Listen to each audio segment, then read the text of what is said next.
Hi everyone! Good evening! I'm back! It's your Mama Sam dito sa Sam Sam TV. Kamusta naman kayo mga amigo, amiga, kumare at kumpare? Sana lahat kayo ay okay at safe ngayong araw na to. Syempre ko ako naman ang tatanungin nyo. Nandito lang ako sa loob ng bahay today. Fresh overload lang ang drama ko. So, dito lang ako. So, maghapon chumika. Charot. So, yun. So, napagod ako dun sa live ko kanina. Talagang sobrang sumakit na yung lalamunan ko. Pero, syempre, laban lang. Para mamaya tapos-tapos na talaga lahat. Wala na akong iniisip.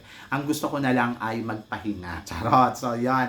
At eto nga. Syempre, ang ulam namin today ay in-steam na lapu-lapu na sino ang nagluto. So, syempre, alam nyo naman ang aking no talaga ay nako, napakasipag magluto with vegetables. So, yon. So, ang masarap dito, yung mga gulay, in-steam din lang. Oh, di ba? So, may repolyo, may kinchay, alam mo yon, yung celery. Ayun, kumakain kasi ako ng steam na celery. So, maganda siya sa body. And then, of course, konting rice lang kasi lumulobo na naman ako. Anyway, so, kailangan ko mag-exercise mamaya ng bonggang-bongga para mas maganda. Charot! So, syempre, malapit na Miss Universe Philippines. Kailangan yung figure natin ay panalo. Anyway, marami tayong chika ngayon.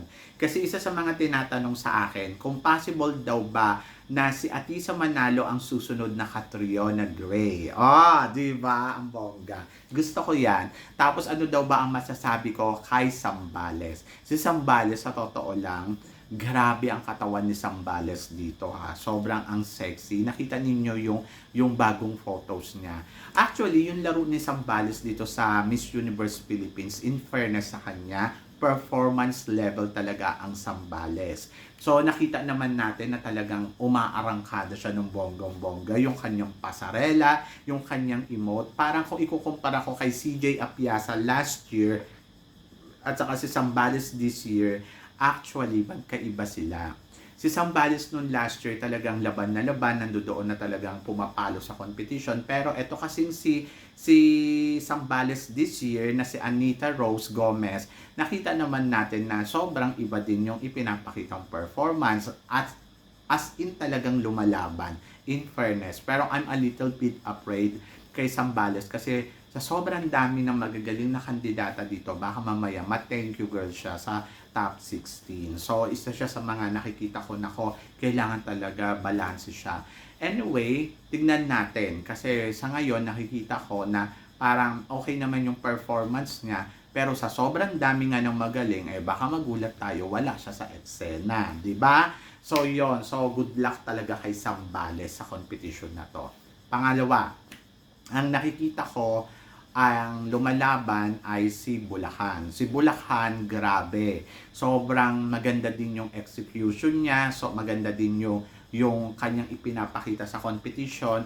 I think kailangan ni Bulacan na medyo mag-level up pagdating doon sa kanyang facial expression. Kailangan talaga lagi siyang naka-smile kasi this is a beauty contest. Hindi naman to yung hindi siya yung tawag dito na supermodel yung ina-applyan. Maganda ang performance ni Bulacan, maganda ang lakad, very strong yung body niya, maganda yung shape. Kaya lang I'm a little bit afraid din na baka bigla siya mawala sa eksena, so sayang naman. So, kailangan lang ni Bulacan dito, sana sa prelim ay talagang mapaghandaan niya ng bonggang-bongga at sana makaariba pa siya ng gusto doon sa competition. Kasi syempre, hindi naman natin alam kung ano ang mangyayari sa mga kandidata, di ba? Kasi sa sobrang dami ng magaling ngayon, ang hirap na at masikip sila sa top 16, sa totoo lang. Kaya wish all the best talaga sa kanila. Pero Bulacan, umaasa ako na kaya niyang pumasok sa semifinals kasi isa din to sa mga 50-50. Katulad ni Zambales, pwedeng yes, makalusot, pwedeng wala. But depende yan sa ipapakita nila sa preliminary competition. So, yon. At isa pa sa mga tinitignan ko din syempre si Australia. Si Australia kasi sobrang ang galing-galing, sobrang ang ganda. Ang ganda ng height, ang ganda ng katawan, tapos ang ganda ng personality. Si Australia, na-strongan ako sa kanya sa mga ginagawa niyang performance dito. Kasi kita naman natin, klaro talaga si Australia.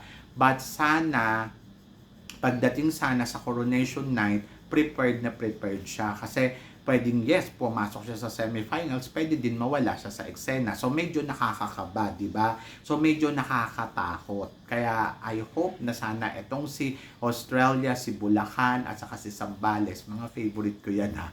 So sana makaariba talaga sila ng bonggang-bongga, kundi Diyos ko, maloloka ako. Bakit ko nasasabi? Kasi kung top 16 lang yung kukunin or top 20, parang ang dami kasing magagaling. Andiyan dyan si Northern California, si Southern California, si United Kingdom.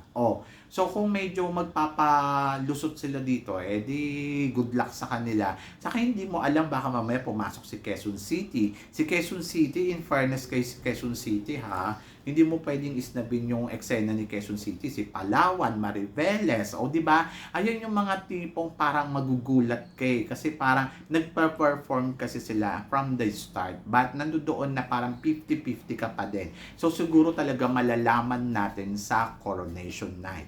And then, speaking of Atisa naman, si Atisa Manalo, siya ba yung pwedeng sumunod sa yapak ni Catriona Gray? To be honest, ang laban kasi dito ni Atisa, very solid naman. Siya pa rin yung nakikita ko strongest sa ngayon ha. Siya pa rin yung nakikita ko na palaban, siya pa rin yung nakikita ko na talagang consistent.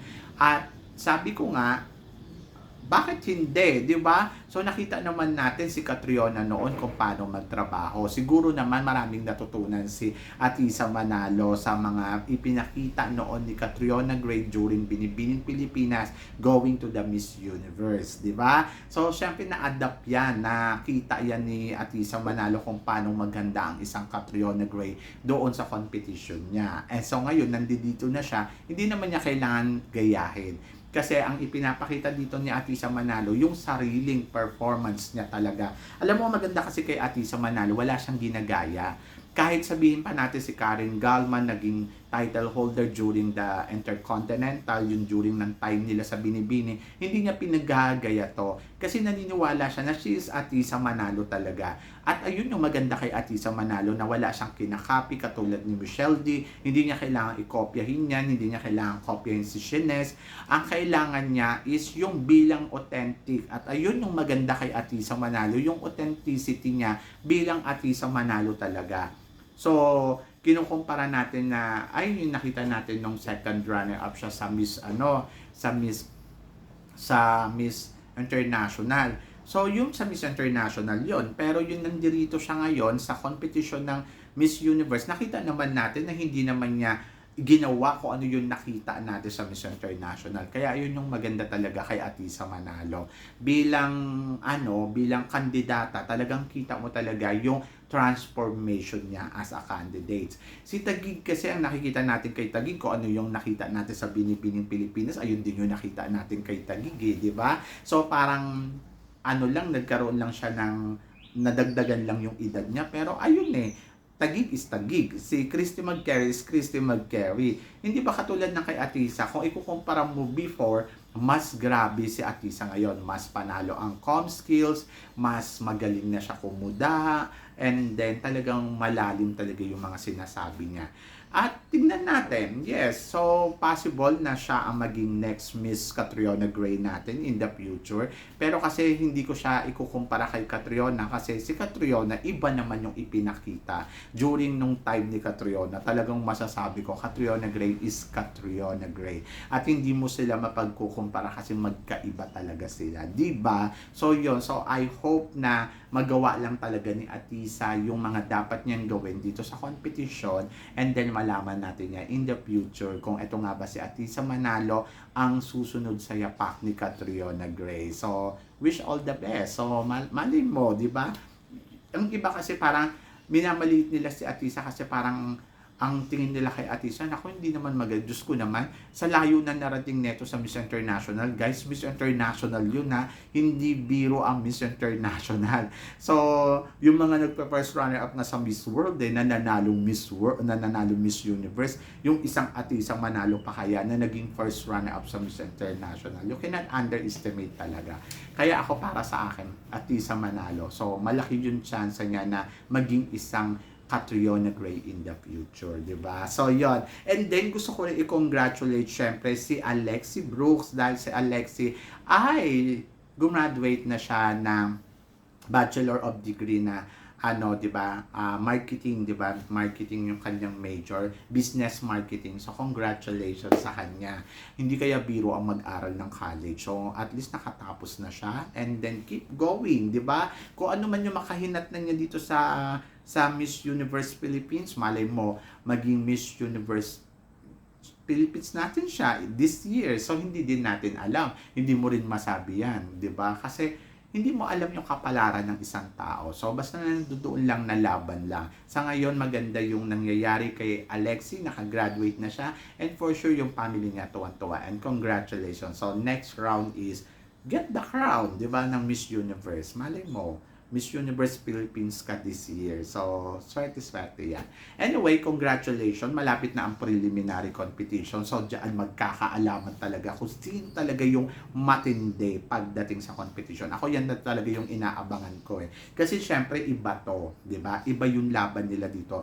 Mas magle-level up yung kandidata, mas lalabas yung energy nila, mas makikita mong papalo sila. So, yun yung abangan natin.